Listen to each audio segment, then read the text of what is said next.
पुराणों के अनुसार वट वृक्ष में ब्रह्मा, विष्णु, महेश तीनों देवताओं का वास है। इसके नीचे बैठकर पूजन, व्रत कथा सुनने से सभी मनोकामना पूरी होती है। भगवान बुद्ध को इसी वृक्ष के नीचे ज्ञान प्राप्त हुआ था।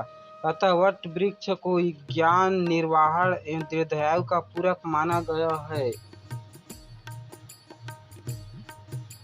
ऐसी मान्यता कि यह व्रत सुहागन स्त्रियों के लिए बहुत ज्यादा महत्वपूर्ण होता है। जो सुहागन स्त्री वट सावित्री व्रत करती है, बरगद के वृक्ष की पूजा करती है, उसे अखंड सौभाग्य का फल मिलता है और उसके सभी कष्ट दूर होते हैं।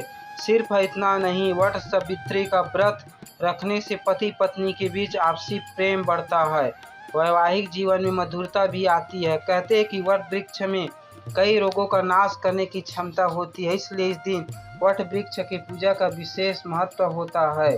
वट सावित्री की कथा। राजर्षि अश्वपति के एक संतान थी जिसका नाम था सावित्री। सावित्री का विवाह अश्वपति के पुत्र सत्यवान से हुआ था। नारद जी ने अश्वपति को सत्यवान के गुण धर्मात्मा होने के बारे में बताया था, लेकिन उन्हें यह भी बताया था कि सत्यवान के 1 साल बाद मृत्यु हो जाएगी।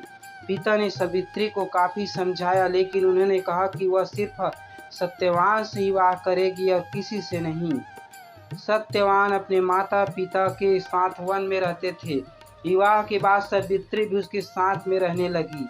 सत्यवान की मृत्यु का समय पहले ही बता दिया था, इसलिए सावित्री पहले से ही उपवास करने लगी। जब सत्यवान की मृत्यु का दिन आया तो वह लकड़ी काटने के लिए जंगल में जाने लगा। सावित्री ने कहा कि आपके साथ जंगल में मैं भी जाऊंगी। जंगल में जैसे ही सत्यवान पेड़ पर चढ़ने लगा तो उसके सिर पर तेज दर्द हुआ और वट वृक्ष के आकर नीचे सावित्री की गोद में सिर रख कर लेट गए। कुछ समय बाद सावित्री ने देखा कि यमराज के दूत सत्यवान को लेने आए हैं।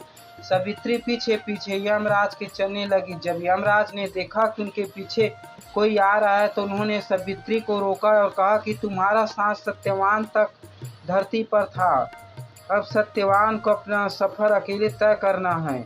सावित्री ने कहा, मेरा पति जहाँ जाएगा मैं वहाँ उसके पीछे जाऊंगी, यही धर्म है। यमराज सावित्री के पतिव्रता धर्म से बहुत प्रसन्न हुए और उन्होंने एक वरदान मांगने को कहा।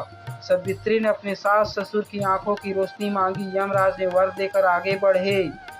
फिर से सावित्री पीछे आ गई, फिर एक और वरदान मांगने को कहा। तब सावित्री ने कहा कि मैं चाहता हूँ मेरे ससुर का खोया हुआ राजपाट वापस मिल जाए। यह वरदान देकर यमराज आगे बढ़े। इसके बाद फिर ये सावित्री पीछे चल पड़ी। तब यमराज ने सावित्री को एक और वर मांगने के लिए कहा। तब उन्होंने कहा, मुझे सत्यवान के 100 पुत्रों का वर दे। यमराज ने वरदान देकर सत्यवान के प्राण लौटा दिए। सावित्री लौटकर वृक्ष के पास आई और देखा कि सत्यवान जीवित हो गए हैं। वह उसे साथ लेकर सास ससुर के पास पहुंची तो वह नेत्र ज्योति प्राप्त हो गई।